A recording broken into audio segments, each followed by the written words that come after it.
बाबा देवी साहब का आश्रम जहाँ मुरादाबाद में आताई मोहल्ला में तो रहते थे, वो कभी आश्रम नहीं बनाते थे। एक गृहस्थ के ही घर में रहते थे, सत्संग वहीं करते थे, वहीं से प्रचार होता था। लेकिन बाबा देवी साहब के जो सेवक थे नंदन बाबा, उन्होंने अपनी जमीन बाबा साहब को दिए 10 कट्ठा, जो मुरादाबाद में आताई मोहल्ला में, नहीं आताई मोहल्ला में तो बाबा देवी साहब रहते थे, अभी कानून गोयान मोहल्ला में वह आश्रम है। कहते वहां से कुछ दूरी पर शमशान घाट है, नदी पर शमशान, जहाँ आदमी मर जाते हैं तो जलाते हैं। एक मुर्दा को लेकर के कुछ आदमी आते हैं, मुर्दा को खोलते हैं, लकड़ी पर देने लगते हैं। तो बाबा साहब का सत्संग चल रहा था, एक सत्संगी को भेजते हैं और कहते कि जाओ मना करो उसको, कहो कि बाबा साहब का भी सत्संग चल रहा है, अभी मुर्दा नहीं जलाने के लिए को बाबा साहब मना कर रहे हैं। तो जाकर के सत्संगी कहते हैं अभी बाबा साहब का सत्संग चल रहा है, बाबा साहब का आदेश से कभी कोई मुर्दा नहीं जलाए। तो थोड़ी देर रुक जाते हैं, फिर सोचते हैं कि हम लोग आए हैं बाहर से, जाना है, जलने में भी समय लगेगा, तो खोलने लगते हैं। तो फिर दूसरे सत्संगी को बाबा साहब भेजते, जाओ मना करो उसको, मना करते हैं तो मानता है। का ये भी है कि बाबा साहब का सत्संग कब तक चलेगा या कोई ठिकाना नहीं। यदि दिन भर कोई सत्संग सुनता रहेगा तो दिन भर कोई टाइम टेबल नहीं, समय सीमा नहीं है, सत्संग सुनाते रहते थे बाबा साहब। रात में भी कोई 10-20-5 आदमी है सत्संग सुना रहे हैं, उसी बीच में भोजन भी आ गया, कर लिया, सत्संग सुना रहे हैं। सत्संग सुनते एक को आदमी बैठा है तो सत्संग सुना रहे हैं, और यदि सब चला गया, सब सो गया, अब हम भी सो जाते हैं, कोई सुनने वाला नहीं बचते थे, कोई समय सीमा नहीं। बाबा साहब का सत्संग इस तरह होता था। तो सोचते हैं लोग कि कब तक सत्संग करेंगे, हम लोगों को जानना है। एक दो सत्संगी को भेजते हैं, उन्हें मानते हैं, आगे कहते गुरुदेव नहीं मानते हैं, बोले नहीं मानता है। बाबा साहब की तस्वीर देखे होंगे, काला वस्त्र पहनते थे, काला वस्त्र, काला नीला वस्त्र पहनते थे, एक छड़ी लेते हैं हाथ में और चलते हैं, इतने तेजी से चलते हैं। तो उनको लगा, जो भी कठियारी में आए हैं जलाने के लिए मुर्दा को, उनको लग रहा है कि साक्षात काल आ रहा है, क्या कर देगा पता नहीं, हम लोगों को खा जाएगा, मार देगा। इस तरह वो डर करके सभी कठियारी लोग भागने लगा, और कठियारी तो भागने लगा, और जो मुर्दा पड़ा था वो लकड़ी देने, लकड़ी पर दे गया था, वो भी उठ करके भाग गया। ऐसे संत होते हैं। वो राम क्या है? राम ईश्वर ब्रह्म परमात्मा है, वो सर्व समर्थ है, जड़ को चेतन करते हैं, चेतन को जड़ करते हैं। उसको जो प्राप्त कर लेते हैं उनमें भी वही शक्ति आ जाती है। जो चेतन का जड़ करे, जड़ ही करे चेतन। जो जड़ को चेतन करते हैं और चेतन को जड़ कर देते हैं, ऐसे समर्थ रघुनाथ राम का रघुनायक का जो भजन करते हुए जीव धन्य है, महान है, उसका जीवन सफल है। आदमी मरा था, आदमी शिला मणि थी अहिल्या, उसको चेतन बना दिए। अरे उनकी बात पशु पक्षी कीट पतंग इतना तक दीवाल भी मानती है। दीवाल जो घर की दीवाल है, संत ज्ञानेश्वर का नाम सुने होंगे। वो छोटे अवस्था में वो योगी निकले और योग सिद्ध महापुरुष घर छोड़ करके नहीं भागे, घर ही में रहते थे। और उनकी बहन भी उसी तरह की थी, योग साधना में सिद्ध। अपने घर बनवा रहे थे दोनों भाई बहन, मिस्त्री दीवार जुड़ रहे थे।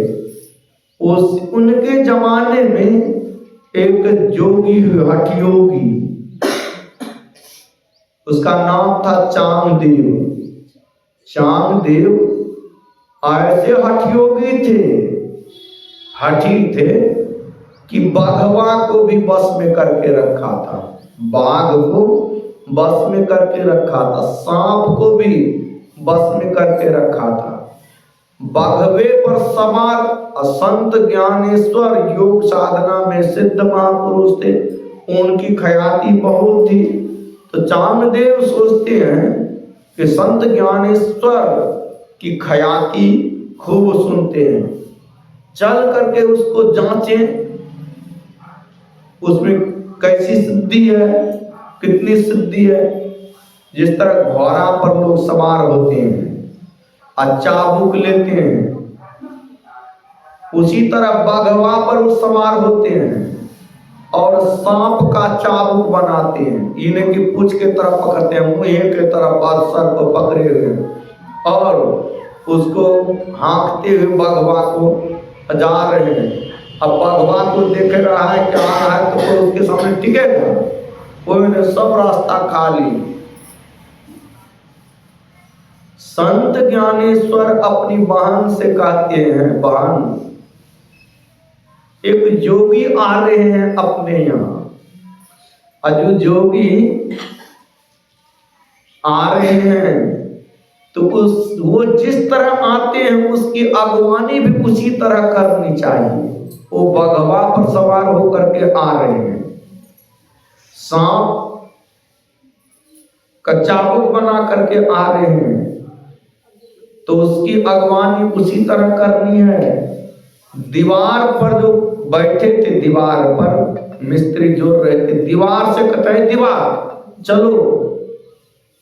चांगदेव, महात्मा चांगदेव की अगवानी में वह दीवार चलने लगती है, जिस तरह गाड़ी चलती है, दीवार जाती है। चांगदेव के सामने जाकर के हाथ जोड़ते हैं, महाराज आप मेरे यहाँ पधार रहे थे, हमको पता चला, हम आपके स्वागत के लिए, आपकी अगवानी के लिए आए हैं, चला जाए। चांगदेव देखते हैं बघवा तो चलने वाला प्राणी है ना, चलने वाला प्राणी है, और उसी पर सवार होकर के आइए ना। हमको अहंकार था कि हमसे बड़ा कोई योगी नहीं, देखो बघवा को बस में करके घोड़ा बना करके चले, ये तो दीवार कैसे चलेगा। लेकिन जिसकी बात जड़ भी मानता है वो हमसे बड़ा योगी है। वो कहते हाथ जोड़ लेते हैं, हम मान गए आप हमसे बड़ा योगी हैं।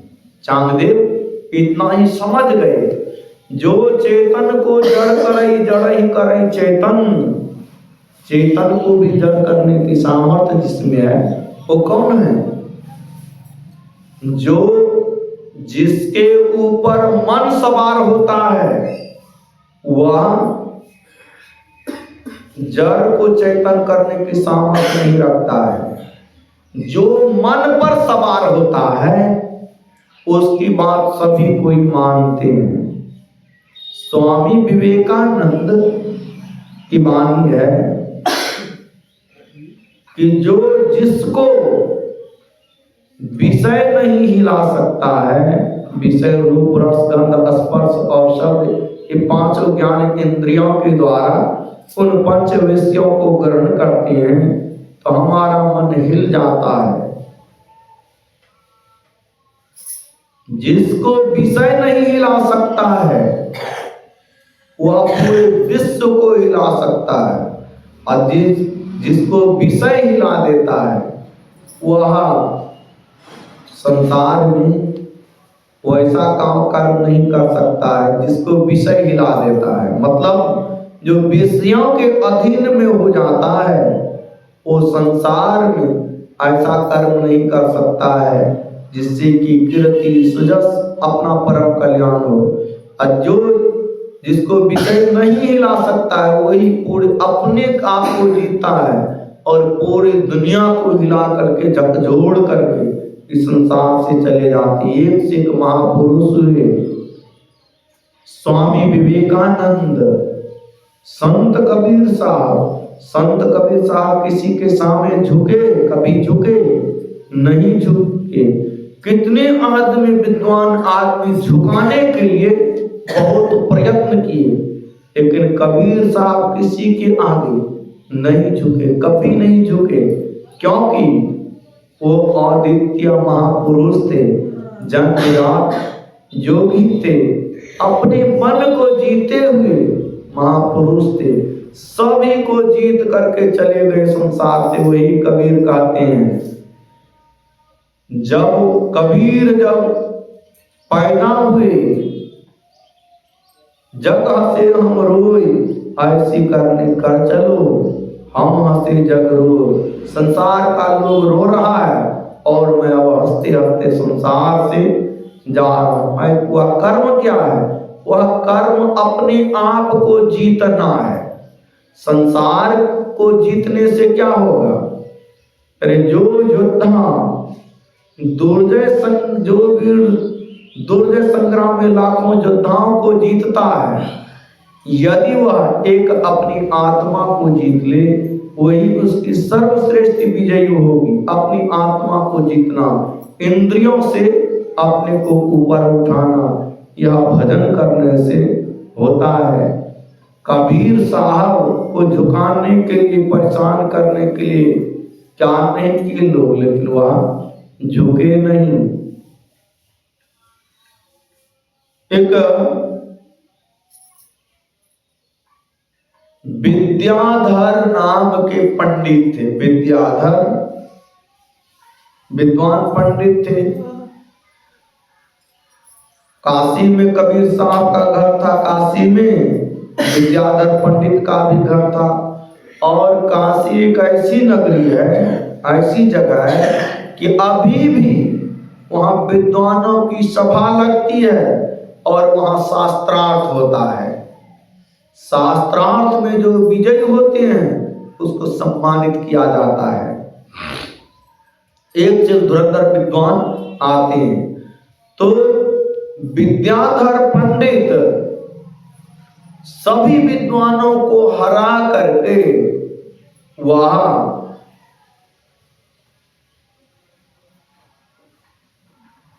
विद्याधर पंडित सर्वाजीत नाम, सबको जीत लिया शास्त्रार्थ में। तो उसको उपाधि मिली, कौन सी का? सर्वाजीत की उपाधि मिली, सबको जीत लिया। अपनी मां के पास जाते हैं कि मां, आज मैंने सभी विद्वानों को जीत लिया, आज आपको सर्वाजीत की उपाधि मिली है। मां कहते बहुत अच्छा है, आज से मेरा नाम सर्वाजीत सब कोई कहेंगे। कोई मुखिया में जीत लेते हैं तो क्या बोलते हैं उसको? मुखिया जी नहीं बोलते हैं, और जब नहीं जीतते हैं तो उसको नहीं बोलते हैं। अब मुखिया में कोई बात जीत लिए तो उसका नाम ये पड़ जाता है मुखिया जी। उसी तरह वो कहते हैं कि मेरा नाम पड़ गया सर्वाजीत। लेकिन माँ वही बोलती थी, रे विद्याधर, बोले माँ हमको सर्वाजीत की उपाधि मिली है, वह बोलो। तुम कहती हैं माँ कि बेटा तू सबको जीतेगा तब तो तुमको मैं सर्वाजीत बोलूंगी। कबीर साहब इसी काशी नगरी में है, तो कबीर साहब को जीत लेगा तब तुमको मैं सर्वाजीत बोलूंगी। बोले वो तो पढ़ा लिखा आदमी है ही नहीं, उसको क्या जीतना है। बोले एक बार जाकर के उससे बात तो कर ले। कबीर साहब के पास सर्वाजीत जाते हैं, पुस्तक लाद करके करके कच्ची बैल पर पुस्तक लाद करके वेद पुराण उपनिषद लाद करके जाते हैं कि कबीर साहब का घर कौन है। पन भरने से पूछते हैं, पानी भर रही थी चौराहे पर कुआं में, उसको कहते हैं बहन कबीर का घर किधर है, उसके पास जाना है। बोले कबीर के पास जाना है। पन भरनी कबीर साहब की भाषा में कहते हैं, अरे कबीर का घर शिखर पर, जहां से हिली गए, जहां से हिली गए, अब पाव न टीके पपील का पंडित ला दे गए। कबीर का घर शिखर, शिखर में ऊंचाई पर, जहां सिलहिली गए, वो सिलहिली बहुत सूक्ष्म रास्ता है और कठिन रास्ता है। पाव न टीके पपील का, अरे बालों पर हो सकता है चींटी चल लेगी, बाल टांग दीजिए वहां से इस पार से उस पार चींटी जा सकती है, लेकिन वो पन भरने कहती है वो कबीर का घर शिखर पर है और रास्ता इतना महीन है कि चींटी का पैर भी नहीं टिकता है। आप तो बैल लेकर के जा रहे हैं, पंडित लादी बैल कैसे जाओगे कबीर साहब के यहाँ। फिर भी जाइए, घर बता देते हैं, कबीर साहब के पास जाते हैं। कबीर साहब हम आपसे शास्त्रार्थ करने के लिए आए हैं। बोले कि आप तो जानबे करते हैं हम पढ़े लिखे आदमी नहीं है, हम कागज कलम कभी छुए नहीं किए, तो हमसे आप शास्त्रार्थ क्या कीजिएगा। हम कह दिए कि आप जीत गए, हम हार गए आपसे। बोले लिख दीजिए। बोले हमको लिखने नहीं आता है, आप ही लिख लीजिए। कबीर हार गया और सर्वाजीत जीत गया। बोले दस्तखत कर दीजिए लिखने के बाद। बोले जानबे करते हो दस्तखत हमको नहीं करने आता है, टिप्पा दे दीजिए टिप्पा। बोले टिप्पा ले लो। टिप्पा लेते हैं और वहां जाते, माँ बड़ा खुश होकर के जाते हैं कि माँ के पास, माँ तू कहती कबीर के पास जाओ बात कर लो। कबीर साहब स्वयं कहते हैं कि हम हार गए तुम जीत गए, जाओ। बोले ऐसे से हम लिखवा करके लाए हैं, टिप्पा लेकर आए।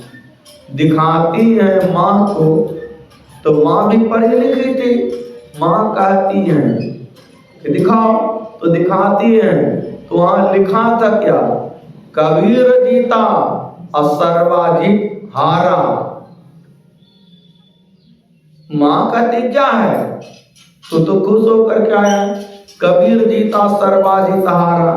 तब सर्वाजीत होकर के लिखे तो हम ही हैं, ये कैसे हो गया। बोले हमको लिख, माँ हम ही लिखे हैं, लेकिन हमको लिखने में भूल हो गई। भूल हो गई तो कोई बात नहीं, चल आजा फिर दोबारा जाते हैं, दोबारा वही बात कहते हैं। दोबारा तिवारा जाते हैं, तिवारा भी वही होता है। अंत में कबीर साहब के चरण पर गिर गया और कहा कि प्रभु हम आपको जान नहीं सके, हम आपको पहचान नहीं सके। जिसको अपने आप पर क्या कहता, अपने आप को जो जीत लेते हैं तो पूरी दुनिया को जीत लेते हैं, क्योंकि उनका कोई शत्रु रहता नहीं है। जो काम को जीतता है, कोई दूसरा शत्रु है भी नहीं। अर्जुन भगवान श्री कृष्ण से कहते हैं, अथकेन प्रयुक्तो यं पापं चरति पुरुषः अनिच्छन्न पिपासिन वरादिव नियोजिता। हे प्रभु,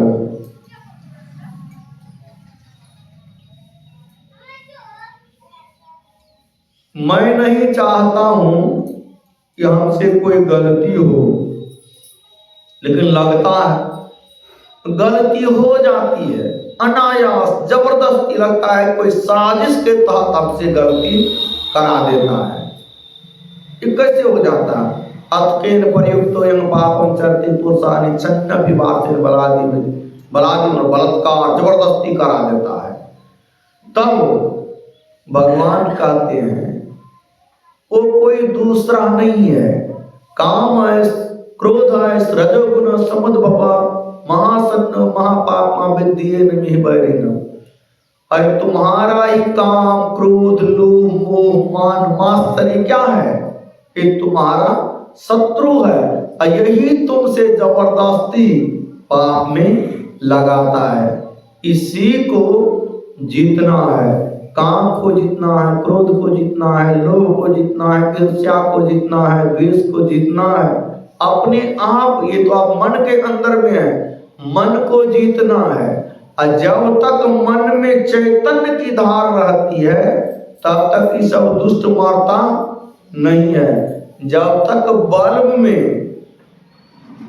बिजली रहेगी तब तक बल्ब बुझता नहीं है। उसी तरह सभी इंद्रियां हैं, इंद्रिय के घाटों में चैतन्य की धार है तो इंद्रियां बलवती हैं, विषयों में जाती हैं, विषयों को ग्रहण करती हैं। मन इंद्रियों के माध्यम से विषयों में जाते हैं, विषय को ग्रहण करते हैं। इसी विषय के ग्रहण करने से काम बढ़ता है, क्रोध बढ़ता है, लोभ बढ़ता है, ईर्ष्या बढ़ती है, द्वेष बढ़ता है। लोग अन्य अनर्थ पाप करने लग जाते हैं। तो संत लोग कहते हैं कि तुम इंद्रिय को जीतो, इंद्रिय को जीतने के लिए एक नाम का जप करो, एक रूप का ध्यान करो, दोनों दृष्टि धारों को जोड़ो, दोनों दृष्टि की धारें जुटेगी, अंधकार फटेगा, प्रकाश होगा, बाहर की 10 इंद्रियों से चेतन की धार सिमट जाएगी, बाहर की इंद्रियां निश्चित हो जाएगी, भीतर में अंधकार फट गया, प्रकाश हो रहा है और उस प्रकाश में शब्द होता है। उस शब्द को सूरत से सुनना है। सुन, इसको सूरत शब्द योग कहते हैं, इसको उपनिषद में नादानुसंधान भी कहते हैं। इसको सुनते सुनते मन से चैतन्य की धार सिमट जाती है, बुद्धि से चैतन्य की धार सिमट जाती है, चित्ताहंकार से चैतन्य की धार सिमट जाती है।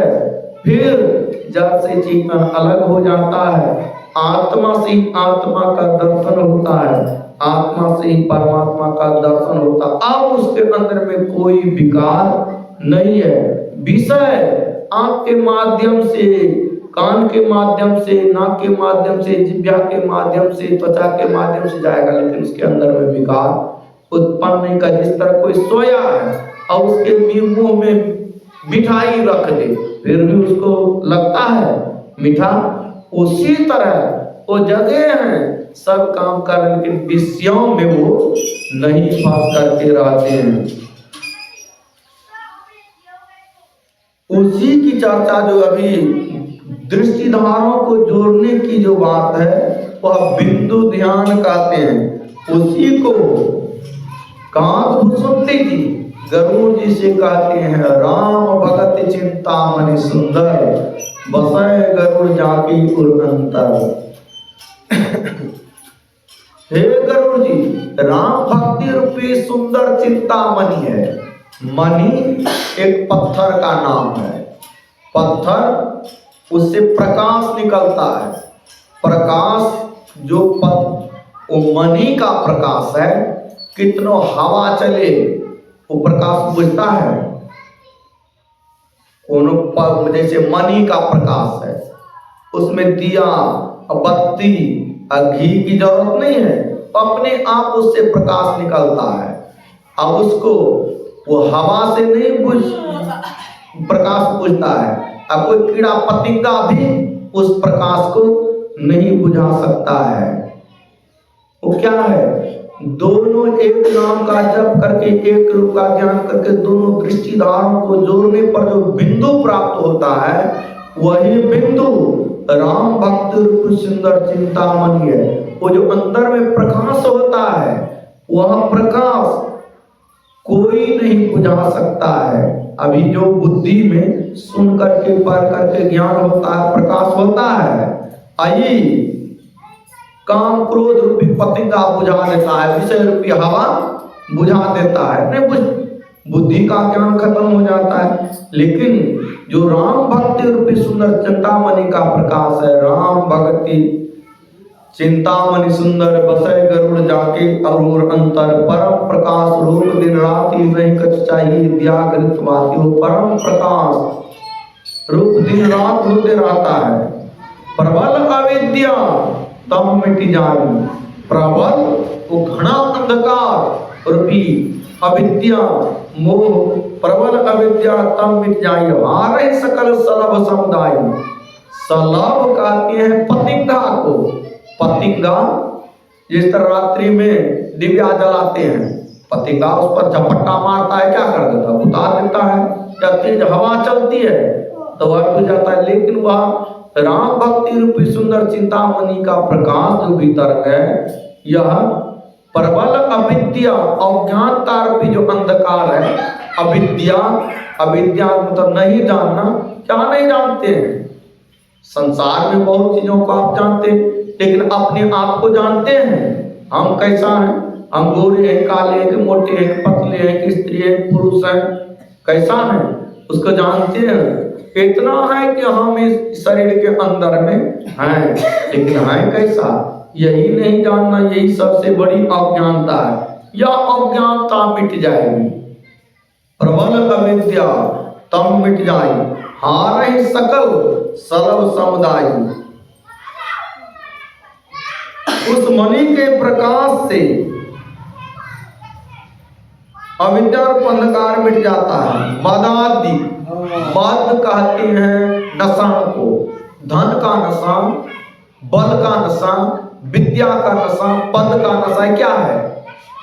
मदादि पतंगा है। ये मद जब आ जाता है, कोई शराब पी लेता है, और जब शराब पी लेता है तो बुद्धि में रहता है। कोई यदि खूब शराब पी लेता है तो बुद्धि में नहीं रहता, बुद्धि खत्म। उसी तरह जब संसार की वस्तु मिल जाती है तो जीव को मद हो जाता है, और ये बुद्धि का ज्ञान खत्म, फिर शिष्टाचार खत्म। खल कामादि निकट नहीं जाही, बसई भगति जाके उर्माही। खल मतलब होता है दुष्ट, जो सताता है। काम आदि, काम क्रोध लोभ मोह मान मात्सर्य क्या है? ये छह विकार दुष्ट हैं, जिसके अंदर में वह प्रकाश राम भक्ति रूपी सुंदर चिंतामणि का प्रकाश आ जाता है, तो छह विकार रूपी दुष्ट उसके पास नहीं जाता है। खल कामादि निकट नहीं जाही, बसई भगति जाके उर्माही। गरल सुधा सम अरहित होई, अतई मन बिनु सुख पाव न कोई। उसको जिसके अंदर में राम भक्ति रूपी सुंदर चिंतामणि, मतलब दोनों दृष्टि की धारें जुट जाती हैं, प्रकाश होता है। मतलब यहाँ आत्म प्रकाश से है। शब्द मिलने पर स्थूल सूक्ष्म कारण महाकारण चारों जड़ के आवरण उतर जाते हैं, आत्म प्रकाश से यहाँ है। तो गरल सुधा सम अरहित हुई। गरल कहते हैं विष को, और सुधा मतलब होता है अमृत, अरि मतलब होता है शत्रु, अहित मतलब होता है मित्र।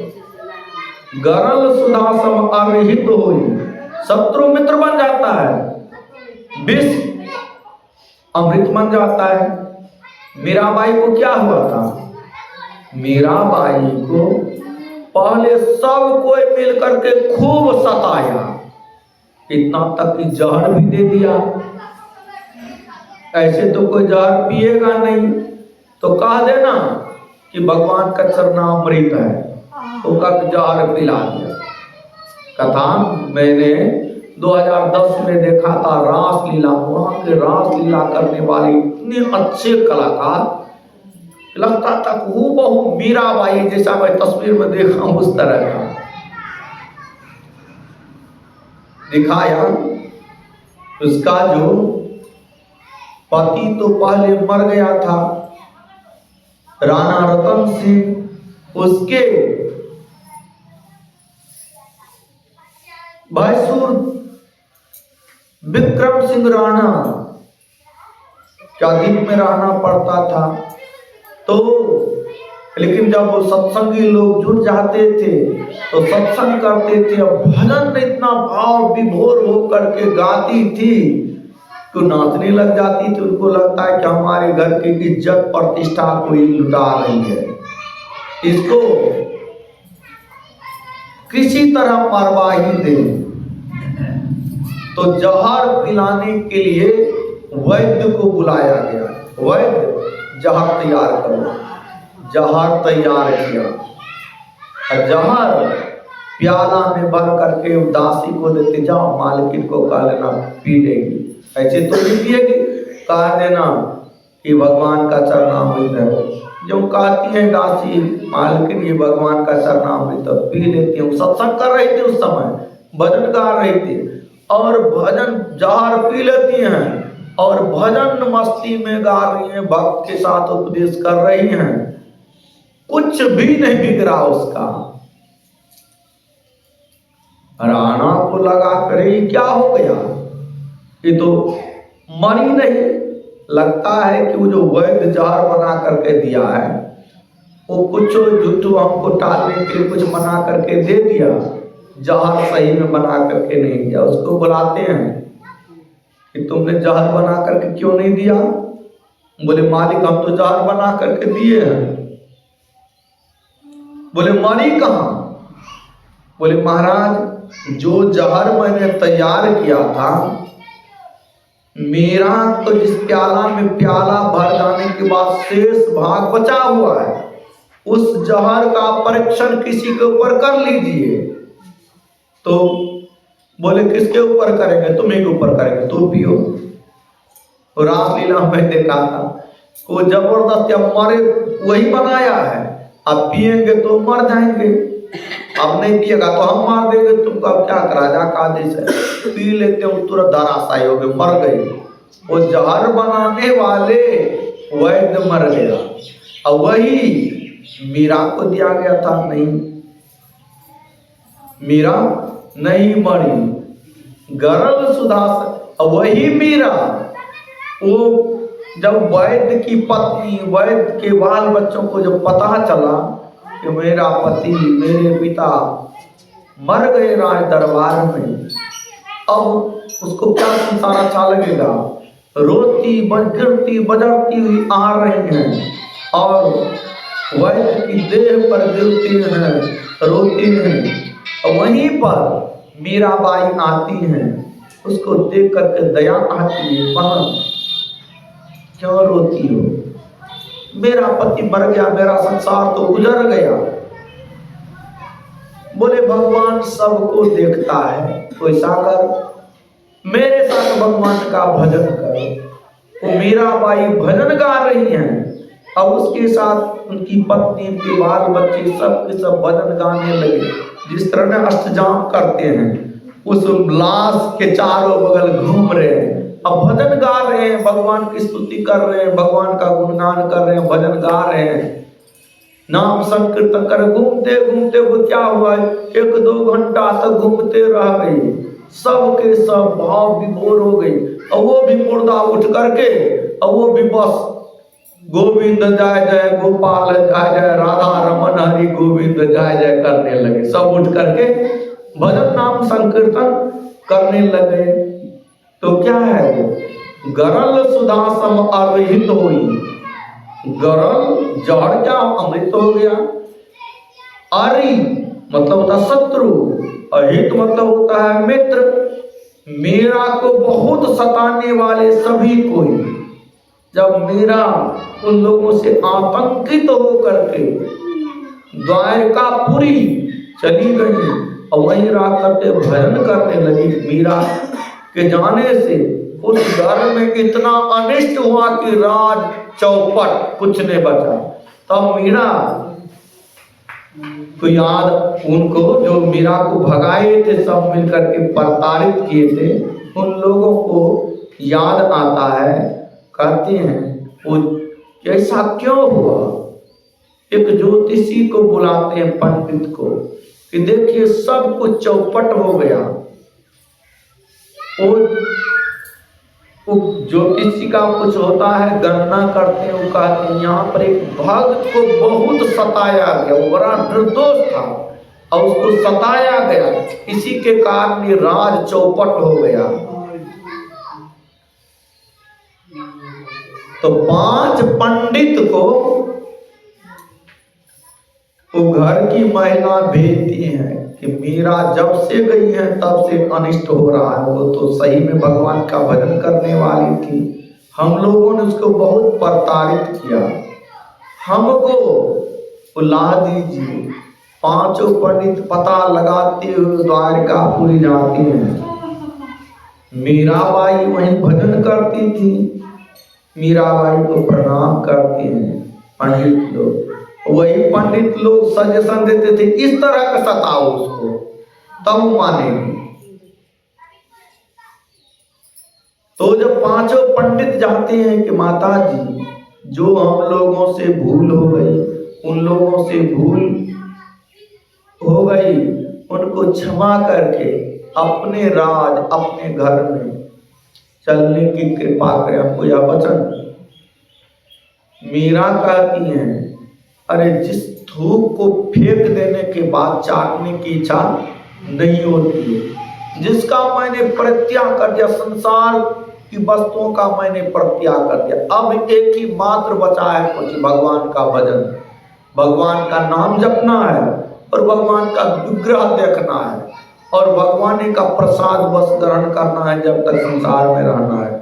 अब राजपाट धन दौलत पर प्रतिष्ठा मैंने उसी समय थूक के समान फेंक दिया, अब उसको हम चाटने के लिए मैं नहीं जा सकती हूँ।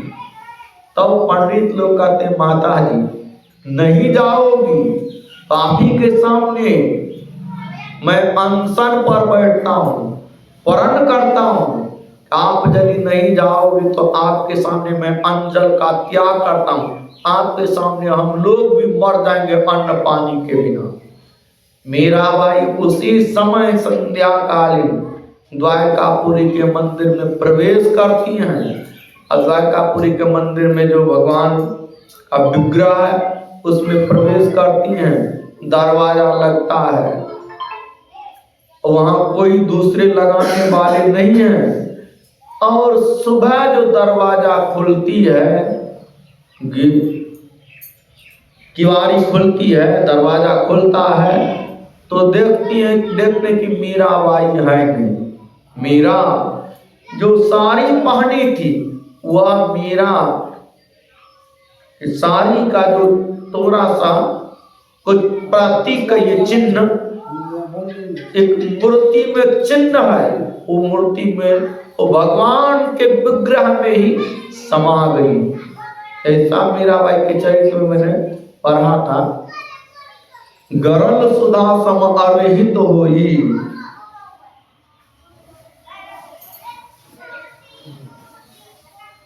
गरल अमृत के समान, विष अमृत के समान हो जाते हैं। मीराबाई का सब शत्रु मिट गया, सब के सब मित्र बन गए, लेकिन मीरा तो अब संसार को देखना नहीं है, केवल भगवान को देखना है। व्यापी मानस रोग न भारी, जिनके बस सब जीव दुखारी। मानस रोग क्या है? मानस रोग मन के शरीर में जो रोग होता है, मन के अंदर में भी रोग होता है। शरीर के अंदर में रोग चर्म रोग होता है, जैसे दिनाय है, खुजली है, ममता, दादू, कंड, ईर्षाई, हर्ष, विषाद, गर्ह बहुताई। क्या है? ममता, धन में, पुत्र में, घर में ममता। ममता दादू, दादू कहते दिनाई को, अब कंडू कहते हैं खुजली को। ममता, दादू, कंडू, ईर्षाई, दूसरे को देख करके जल जाना, ये क्या है? ये खुजली रोग है। दूसरे को देख करके, दूसरे का धन देख करके, दूसरे की प्रतिष्ठा देख करके, दूसरे का पद देख करके जलना, ये क्या है? खुजली। और चैन से नहीं रहना, खुजलाते, ये मानस रोग है। अहंकार अति दुखद न मरवा, दंभ कपट मद मान न हरवा। तृष्णा, उदर वृद्धि, तृष्णा, संसार की वस्तुओं की तृष्णा, सुत वित लोक ईसना तीन।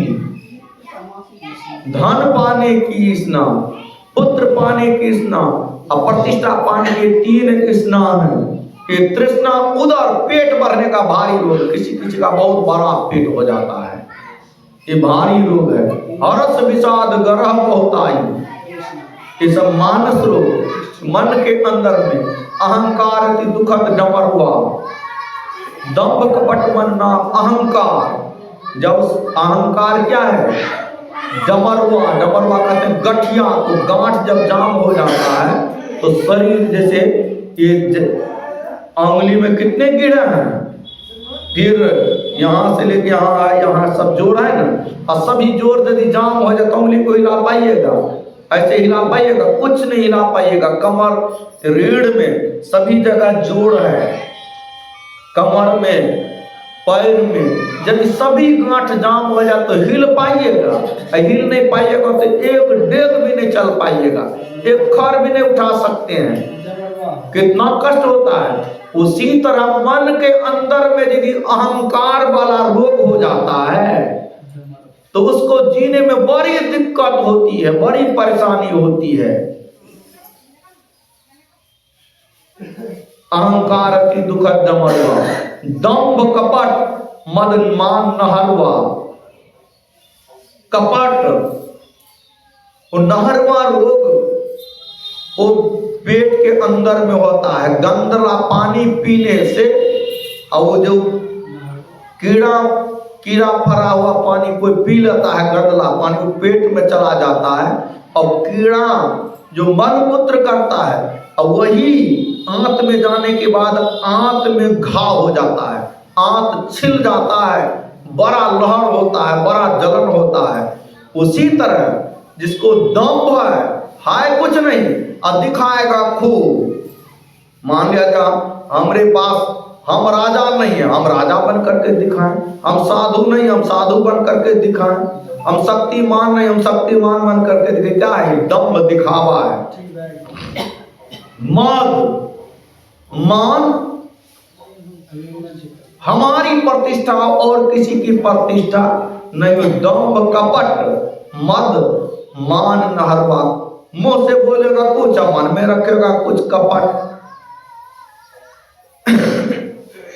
ये भीतर में जिसको आंत में वह रोग हो जाता है, भीतर तो, बाहर तो साफे सुथरा लगेगा, लेकिन भीतरे में रोग है, लहर जलन होता है, बहुत परेशान रहता है। तो ये सब क्या है? मानस रोग है। और कहते हैं जिसको वह मणि का प्रकाश या राम भक्ति रूपी सुंदर चिंतामणि का प्रकाश मिलता है तो व्यापी मानस रोग न भारी। जिसके अंदर में दोनों दृष्टि की धार जुटने पर प्रकाश होता है, आत्म प्रकाश होता है, उसके अंदर में वो मानस के मन के अंदर में मन में रोग नहीं रहता है। व्यापी मानस रोग न भारी।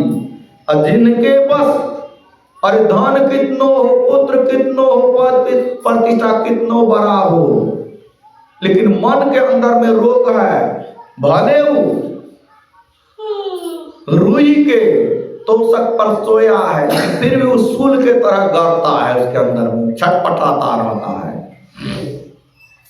वो बहुत दुखी रहता है। लेकिन जिसके अंदर में राम भक्ति रूप सुंदर चिंतामणि आ जाती है तो व्यापी मानस रोग न भारी, जिनकी वह सब जीव दुखारी। राम भगति मानी और बस जाके, दुख लवलेश न सपनी होता के। जिसके अंदर में भक्ति रूपी सुंदर चिंतामणि बसती है, अरे जगने पर कौन कहे दुख, उसको स्वप्न में भी दुख नहीं होता है।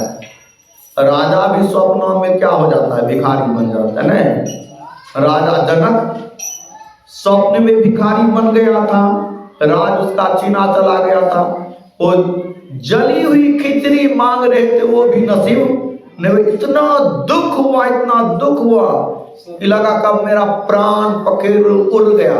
उसी बीच नींद टूट गई उनकी। तो देखते हैं राजमहल में है, और राजा थे, स्वप्न में कितना दुख हो गया। कभी काला में लोग सोते हैं तो लगता है कि आग लग गई है, भाग नहीं पा रहे हैं, मकाने पर से गिर रहे हैं, बच नहीं पा रहे हैं। जो भय से दबा रहा है, कोनो चीज दुश्मन दबा रहा है। हम सोए हैं बिछावन पर, दुख स्वप्न में दुख हो रहा है। जगने पर दुख नहीं है, लेकिन स्वप्न में दुख होता है। राम भगति मन पूर्वस जाके, दुख लवलेश न सपने होता के। स्वप्न में उसको दुख नहीं होता, क्योंकि दुख का जड़ ही खत्म हो जाता है। चतुर शिरोमणि ते जग माही, जे मन लागी सो जतन कराई। वही चतुर चालाक, अरे धन कमाने में, संसार की वस्तु प्राप्त करने में जो चतुर है, उसको कबीर साहब कहते हैं, कोई चतुर न पावे पार नगरिया बावरी। बावरी मतलब समझते हैं? बावरी मतलब पगली, और बावरा मतलब होता है पगला। और पागलों का यह नगर है, धन प्रतिष्ठा पद प्राप्त करने का होड़ लगा हुआ है, एक दूसरे को गिराने में लगा हुआ है। कि पागलों का नगर है, कितनो चालाक हो, चतुर हो, लेकिन सब चालाकी नहीं रह जाएगी, वहां नहीं जा सकता है। कोई चतुर न पावे पार नगरिया बावरी। यहाँ पर कौन सबसे बड़ा चतुर है? जो एक नाम का जप करता है, एक रूप का ध्यान करता है, दोनों दृष्टिधारों को जोड़ने का काम करता है।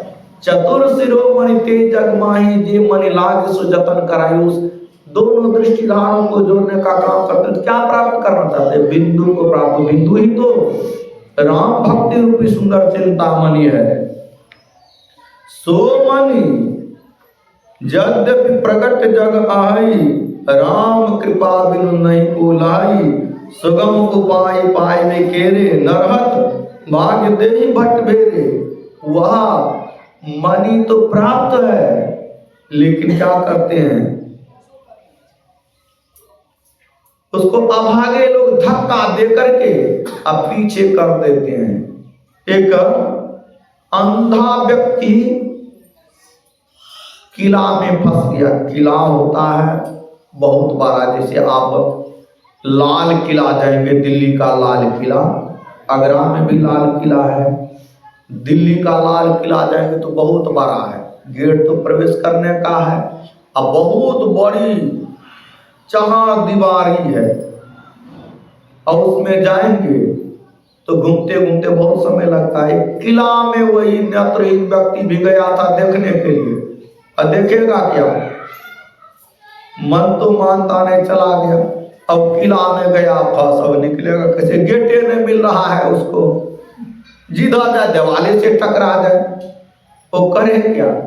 एक आदमी मिला सज्जन, वो रोने लगा कि हमको गेट नहीं मिल रहा है, बाहर निकलना है, अरे यहाँ तो भूखे प्यासे मर जाएंगे। बोले गेट नहीं मिल रहा है सूरदास, हम बता दे रहे हैं आपको युक्ति, हम आपके साथ तो जा नहीं सकते हैं।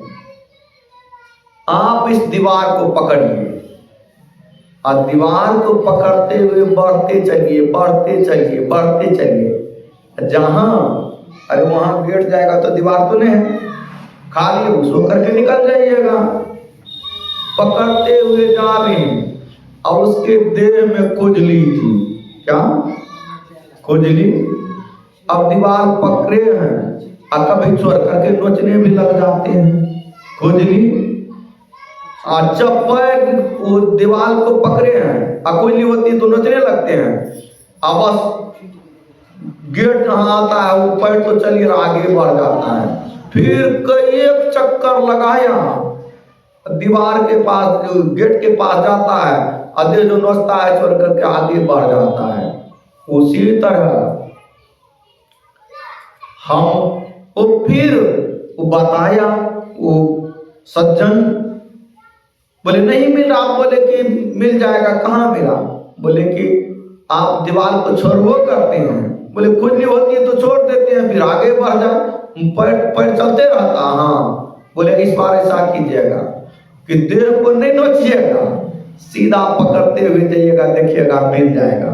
और दीवार को आप छोड़िएगा देह खुजलाने में तो आगे बढ़ जाते हैं। इस बार खुजलाना नहीं, आगे बढ़ जाइए। तो ऐसा किया तो निकल गया। उसी तरह हम इस शरीर रूपी किला में, संसार में फंस गए हैं और रास्ता दिखाई पड़ता है कि भवसागर में गिर गए हैं। लेकिन संत रूपी सज्जन मिलते हैं, आपको युक्ति बता दी कैसे करो। एक नाम का जप और एक रूप का ध्यान को, दोनों दृष्टिदारों को जोड़ो। दृष्टि की धारें तो जोड़ते हैं, लेकिन इनको जो विषय की बीमारी लगी हुई है, कि खुजली क्या है, विषय भोगों की खुजली लगी हुई है, हम उसको छोड़ करके विषयों में रमन करने लग जाते हैं, उसको धक्का दे करके पीछे कर देते हैं। यदि विषय रूपी भोगों को, विषय रूपी खुजली को हम नहीं छुए और केवल भजन में लगे रहे तो प्राप्त है, उसको धक्का दे करके आगे बढ़ जाते हैं।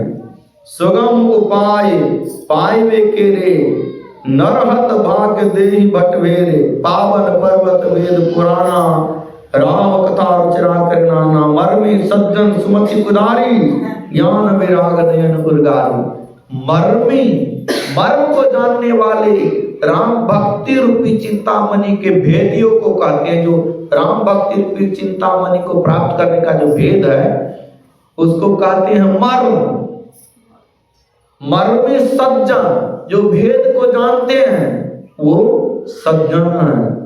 मर्मी सज्जन, उसको खोजें कहते सुमति कुदारी। खोद करके मणि को प्राप्त करने के लिए खुदाई करेंगे। सुमति, सुबुद्धि।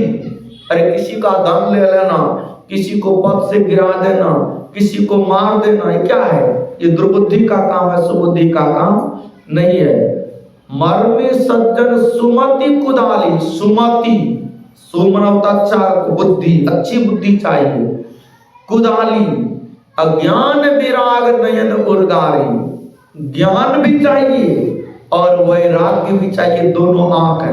अरे वो बुद्धि से तो, बुद्धि कुदाली से तो कोरेंगे, अगर मिलिए भी अज्ञान नहीं है तो कैसे? आंख नहीं है तो देखिए कैसे वो पत्थर मिला कि नहीं मिला। ये क्या है? दो आंखें हैं। ज्ञान एक आंख है और वैराग दूसरी आंख है। ज्ञान विराग नयन उर्गारी, दोनों आंख हैं। भगवान श्री राम जब वनवास जा रहे थे, उनके साथ में सीता माता थी। तो जयंत,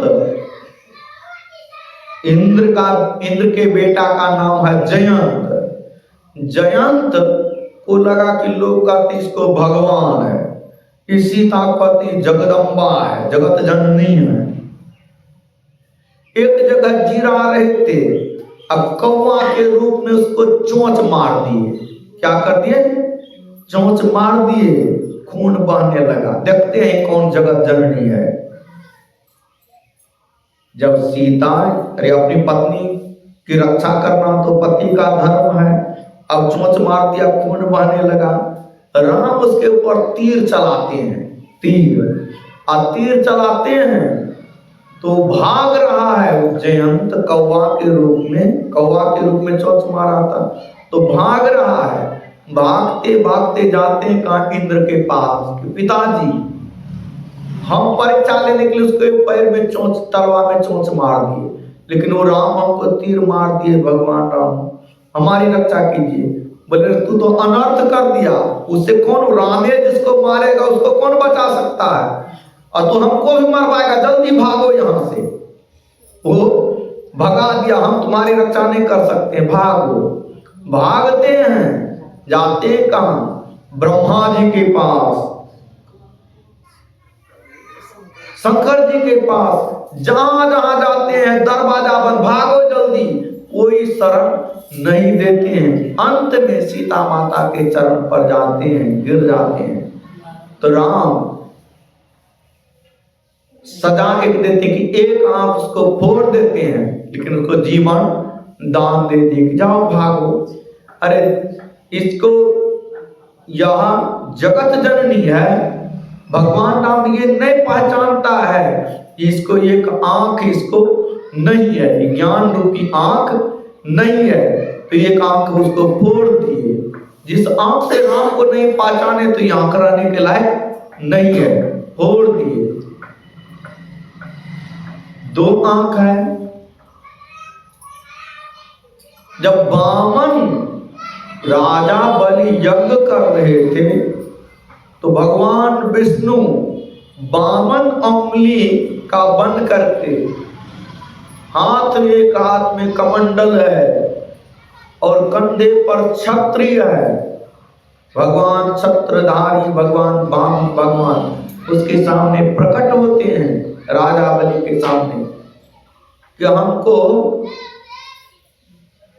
दान कीजिए कुछ। तो भगवान का रूप तो देख करके कौन नहीं मोहित होगा, कौन नहीं प्रसन्न होगा। भगवान का रूप देख करके राजा बलि तो प्रसन्न हो गया। बोले मांगो, क्या मांगो? बोले ऐसे नहीं ना मांगो, सत करो। सत जब करने लगे, कमंडलों से जल निकालने के लिए अंजलि में जल लो, तो राज उनके गुरु का, दैत्यों के गुरु शुक्राचार्य थे, कर रहे ये भगवान विष्णु आई वामन रूप में और तुम्हारी सारी संपत्ति वो ठग लेगा। बोले जब भगवान ने है तो भगवान से और सुपात्र कौन हो सकता है? जब भगवान हमारे यहाँ मांग रहे हैं भिक्षा, तो हम उनको देंगे भिक्षा चाहे जो हो। तो उनको उनकी ये तो पहचान लिए शुक्राचार्य कारिका कर रहे हैं, कौन है? भगवान विष्णु है। उनको यह तो कि आंख है कि भगवान है, पहचान लिए, लेकिन वैराग रूपी आंख नहीं है। तो क्या किए, जब कमंडलों से जल निकाल रहे तो उसमें टोटी लगी होती है, उसी छिद्र में शुक्राचार्य प्रवेश करके जल गिरने रहा है। और जल नहीं गिरेगा तो संकल्प कैसे होगा, और संकल्प नहीं होगा तो दान देगा कैसे? तो भगवान देखते हैं, करे भगवान तो सब समझते हैं। एक कूस लेते हैं, नोकीला कूस होता है, उस टोटी में घुसाते हैं और उसकी आंख में वह कण घुसता है, उसकी आंख फूट जाती है। कि जिस आंख, वैराग रूपी आंख इसके पास ने पीस कर एक आंख फोड़ दिया। एक आंख जिस आंख से भगवान से पहचाना उसको छोड़ दिया, लेकिन वैराग रूपी आंख ने इसको फोड़ दिया। ज्ञान वैराग नयन उर्गारी, फिर संकल्प किए और सारी संपत्ति, क्या कहते हैं, पूरी 3 पग जमीन मांगे थे, पूरी जमीन 2 ही पग में नाप लिए और तीसरा पग में वो राजा बलि का शरीर ही ले लिए थे। तो ज्ञान वैराग नयन उर्गारी, मरवी सज्जन सुमति कुदारी, ज्ञान विराग नयन उर्गारी, भाव सहित खोजे जो प्राणी, पाप भगत मन सब सुखानी। जो भाव सहित खोजते हैं तो उसको वह सभी सुखों का देने वाले भक्ति रूपी, राम भक्ति रूपी चुन को मनी मिलता है। इन्हीं वाणियों के साथ अपनी वाणी में विराम देता हूँ।